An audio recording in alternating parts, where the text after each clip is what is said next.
It's just that simple tweet that drives all the Twitter heads into madness.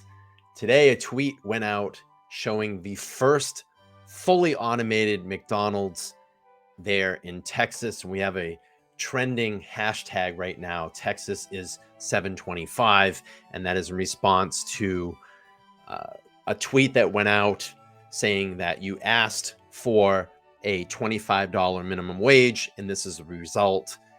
And now all the Democrats are firing back at this. Texas is 725. And I'll play the video here. I'm not going to play the sound because it does have a song in it. I know I'll get flagged, but it's saying America's first ever fully automated McDonald's is here in Texas. I don't think that it's going to be fully automated. There's probably some workers in the back room making sure that the machines are running correctly and whatnot. But I find this discussion always funny. And I want to just put it out there. I am not an economist. I don't have the answers here. I just give just basic opinions. And I wrote some things down some talking points that I wanted to bring up. And if you want to, you can follow this hashtag over on Twitter right now. It's pretty hilarious to see the battling going back and forth.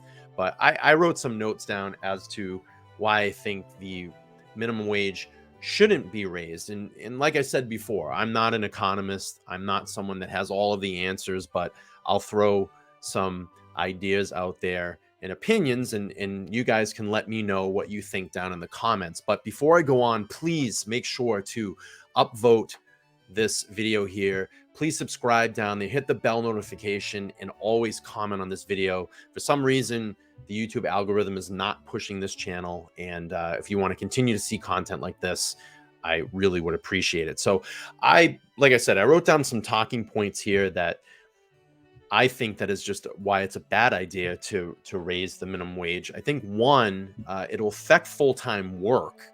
I think that the labor force will be cut in half down to part-time jobs, thus being that full-time workers will actually lose a lot of their benefits, their health insurance, their dental insurance, 401k options may be off the table as well.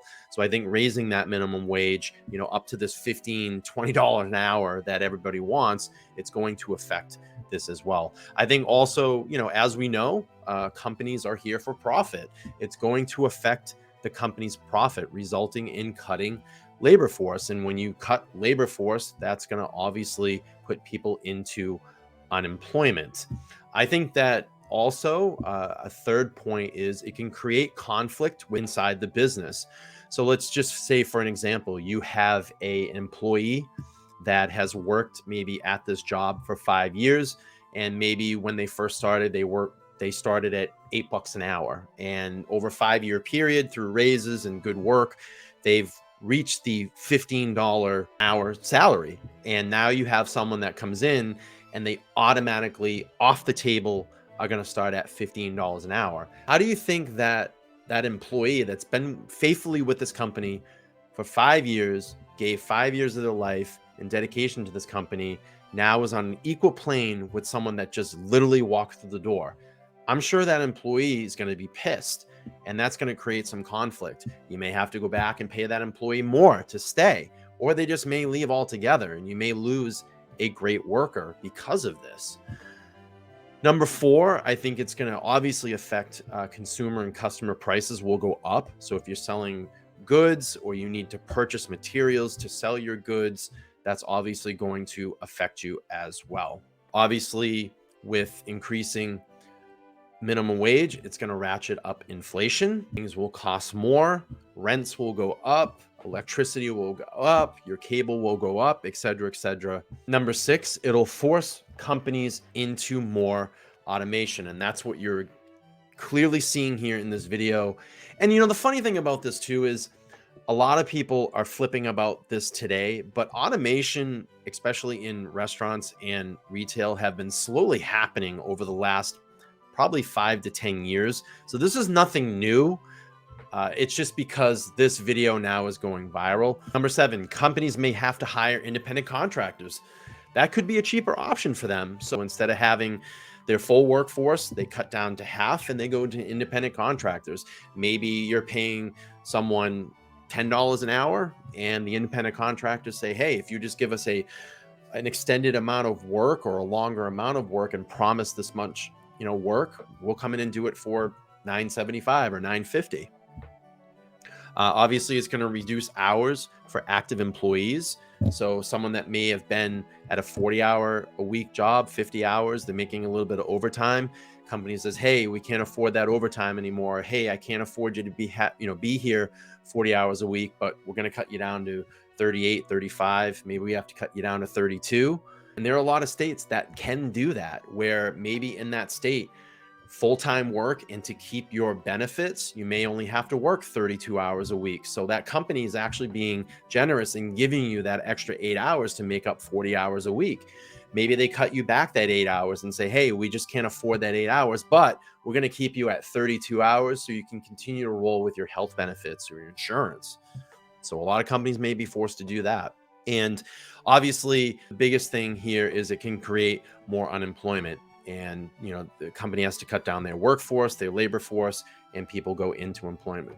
So then my final thought on this is that this is just a big shifting cycle. But I think in the grand scheme of things, the talking points that I had, it does affect things more in a negative way than a positive way. Minimum wage is supposed to be a starting wage. Minimum wage jobs are supposed to be for people that are learning the essential skills to move up along the ranks in a company or companies. A minimum wage job is not for you to literally work a friolator for the next 20 years. And I think what's happening in these conversations is it's creating a lot of laziness, for one, and false sense of security, that if I just stay here and I demand $15 an hour, I'm going to get this.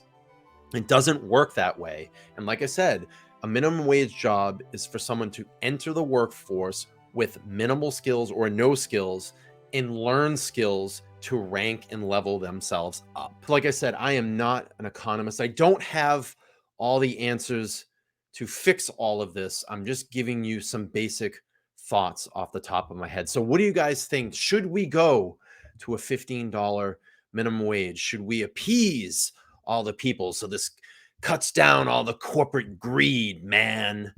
Let me know in your comments below. And like always, please make sure to like, subscribe, hit the bell notification, and leave a comment. All of that interaction on these videos continue to push this channel forward. And don't ever be afraid to talk live and talk loud. I'll see you guys on the next one.